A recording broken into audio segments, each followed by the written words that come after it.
வணக்கம் நண்பர்களே, நான் உங்கள் மோகன்ராஜ். இன்றைக்கு நாம 30 நாட்கள் தமிழ் பேசலாமா என்ற தொடரின் 18ஆம் நாளில் உங்களை சந்திப்பதில் மற்ற மகிழ்ச்சி அடைகிறேன். ரொம்ப யோசிச்சுட்டே இந்த மூட் கொடுக்குற ஐடியா வருதுன்னு பாத்தீங்கன்னா வரவே இல்லை. சும்மாவே இருக்கும்டான்னு இருந்து பார்த்தேன், ஒரு ஐடியா வந்தது.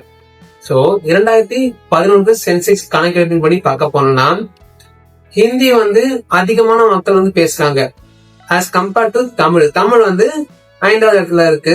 6.9 கோடி பேர் தமிழ் பேசுறாங்க. மேல தெலுங்கு, அப்படியே போன மராத்தி, அப்புறம் பெங்காலி. ஃபர்ஸ்ட் ஹிந்தி தான். அது பாதிக்கு பாதி பேசுறாங்க.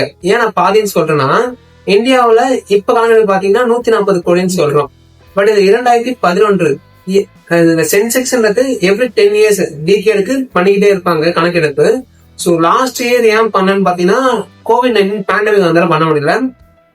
இப்ப பாத்தீங்கன்னா 2027 அடுத்த கணக்கெடுப்பு பண்ணுவாங்க. ஓகேங்களா, அதனால சொல்றேன். மோர் ஓவர் அப்ராக்சிமேட்லா பாதி பேர் ஹிந்தி தான் பேசுறாங்க. இந்தியாவில மட்டும் பாத்தீங்கன்னா குளோபல் ரேங்கிங் பார்க்கணும் ஆர்வமா இருந்தேன். அது பார்க்க போனோம்னு பாத்தீங்கன்னா ஃபர்ஸ்ட் இங்கிலீஷ் இருக்கு 1.5 பில்லியனோட.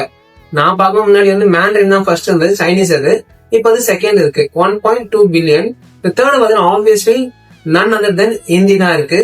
600 மில்லியன் சம்திங் இருக்கு. ஓகேங்களா, அப்ப யூனியன்சி நம்ம பேசும்போது நாங்க இந்த மும்மொழி கொள்கையை கொண்டு வரோம்.